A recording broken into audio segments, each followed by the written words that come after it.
Hey guys, today I'm bringing you a video on the Timelords. We have most of them that haven't come out. You have Metaion, you have Cephylon, which are legal, but Cephylon's not really that good because you never get any cards to the graveyard with the Timelord deck, so I'll just delve into this real quick. You have Metaion, obviously. Bouncing all the monsters on the field is a huge advantage anytime you need to do anything in this game. And Metaion is also a burn card. So this entire deck is an invincible burn monster deck is what it is. Metaion will burn the opponent for all the monsters that return to the owner's hand, 300 each. So it's not very much. But the main thing you use this for is to wipe away problematic monsters.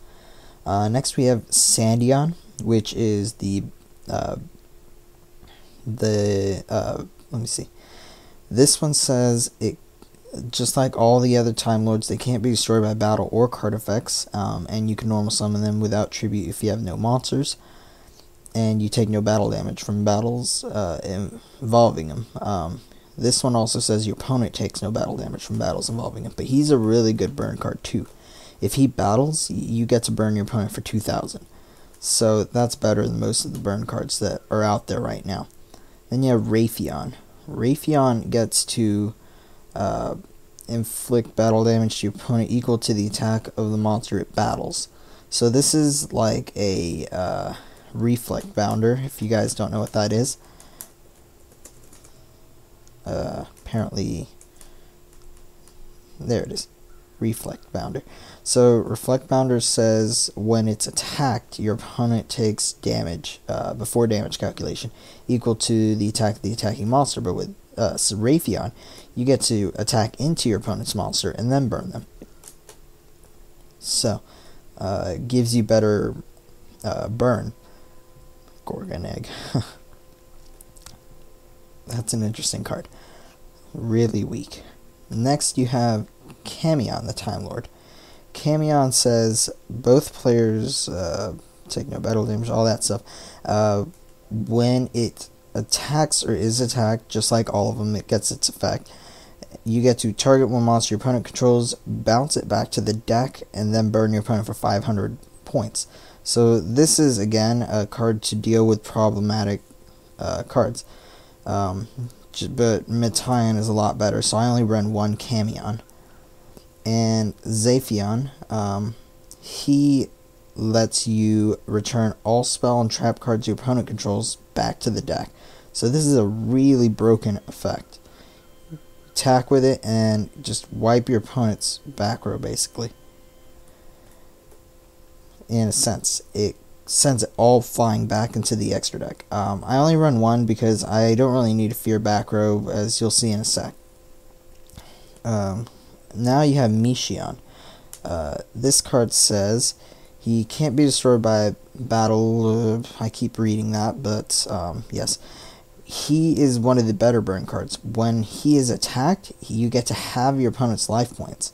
So a good combo will be bring out Mishion and Sandion in one turn, and you've already dealt 3/4 of your opponent's life points in one turn. So Mishion, you will activate Sandion's effect at the end of the battle phase after having used Mishion's effect at the end of the battle phase. Next you have Raytheon. Raytheon says when he's battled, you get to return all cards in your opponent's graveyard to the deck, and then your opponent takes 500 points whenever they draw a card. So this can be sided in more Raytheons. Here's the other Raytheons. If you're ever fighting a deck that likes to draw cards, something with a massive draw engine, then you'll side in the Raytheons. You'll make sure to bring out the Raytheon when your opponent tries to draw something, and they'll think twice about drawing because they'll be burned significantly. But I only main the one. Then we have Zadion. Zadion says when your life points are lower than 4,000, your life points become 4,000 after it's battled. So the bad thing about it is you can't summon monsters while it's face up on the field. So you can't really combo this. You can bring it out after you've summoned stuff, which we'll talk about in a sec. Then you have Timelord Priestess. Timelord Priestess is the search card that they have. It's a level 1. You special summon if you control no monsters, and you contribute it to add a Timelord from your deck to your hand. So it doesn't waste your normal summon, and it just gives you your Timelord of your choosing. So, and then I have Herald of Orange Light, because everything here is a fairy except for Timelord Priestess, and I figured there's not really any harm in throwing these away, since most of the time you'll always have a Timelord in your hand and they'll just bounce themselves back. So throwing them away every now and then is not bad either.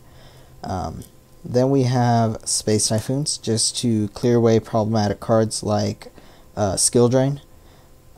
We have Celestial Transformation, which helps you get off your combos. So you'll go normal summon Sandion, special summon using Celestial Transformation Michion, and this is how you'll get your opponent's life points down to 2,000 in just turn 1. So it does help you with that. And then it says it's destroyed during the end phase, but these guys can't be destroyed by card effects. So this is a good way to combo it with that. Then we have dualities, because you're mostly normal summoning. You never special summon other than Priestess, and that can always wait. So, triple duality, 1 Book of Moon. Deprison is a problem, so you book your Time Lord to save it. Dark Hole, your monsters are unaffected by that. Torrential, again, they'll survive. Warning for those problematic cards. I can't personally think of any right now other than Destiny Hero Plasma. That could be a problem child, because negating our effects is the only way they're going to be able to get around this. Although this has 4,000, so I could just summon that and run over whatever they have. But almost every other one has 0. I believe all of the other ones do have 0. Yes, so just the Razion has 4,000. Then we have triple Malevolent Catastrophe, because there's really hardly any back row being run in this deck, and if the opponent sees back row, well, they're going to expect something other than that. No one's expecting a heavy storm this format, so if you just keep heavy storming your opponent will slow down, stop running so much back row, and the first time they'll lose heavy advantage. And then the second time they'll just start playing slowly, and they won't expect the third one, so I play all 3. Then Magic Cylinder, because it is a burn deck, so all this stuff helps burn. Extra deck is unimportant. Triple Chimera Tech, in case the opponent's playing machines, gotchis. Really, you can only make them with Herald. Same with Degusto. This you can make for game. Main phase 2 after this combo. Overlay for Super Dreadnought, and you have game. So yeah, because that's the last 2,000. This thing you can make to wipe the opponent's back row, but you don't even need it. I just threw these in there because they're rank 10s. Again, more burn damage, and this one has destruction, and it's got a higher attack. And then Colossalus, you can make Colossalus by special summoning Priestess, normal summoning Herald, and synchro summoning for Colossalus. But that's it for that.